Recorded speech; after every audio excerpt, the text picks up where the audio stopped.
नमस्कार आपण को मो यूट्यूब चैनल को बहुत बहुत स्वागत। आज रेसिपी खंब आलू भजा, खास करी वेजिटेरियन मानक पई खंब आलू भजा माछ भजा संगे समान। खंब आलू भजा को आमे पखाल भात बा गरम भात सहित खाई परिबा। खंब आलू भजा खाइबा को मते बहुत भल लागे। प्रथमे खंब आलू नेबा,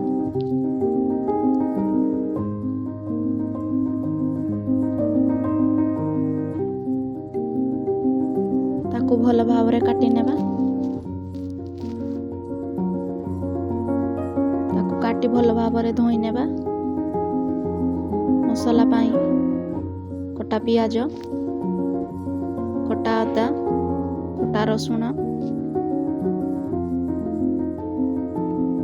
अल्प सरिष,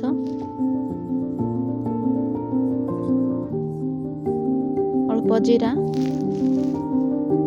अल्प पानी देई मसला प्रस्तुत करिबा।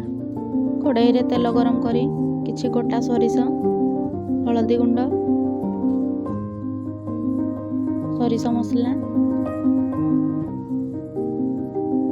लंका गुंड,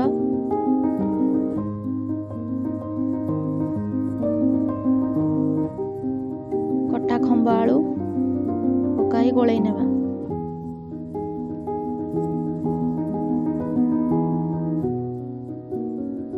जेमिति कि मसला भल भाव रे मिसी जीव।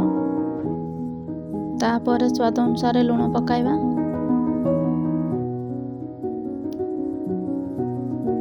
ताकू भल भाव रे गोळेई नेबा।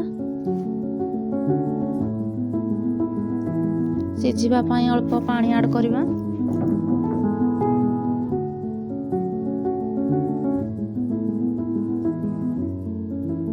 तापर ताकू घोड़णी घोड़ेई देबा।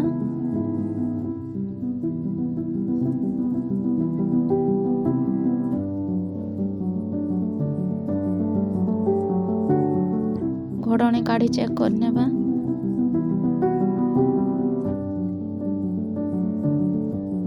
देखंतु एबे खंब आलू सिझी गलानी। तापरे तावा गरम करी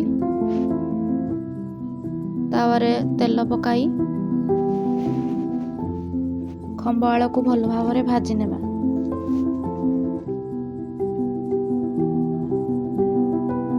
गैस रो फ्लेम को लो रे रखिबी भाजीबा। मार्केट रे मिलुवा खंब आलू ठारू बाड़ी रे हेउथिबा खंब आलू बहुत टेस्टी।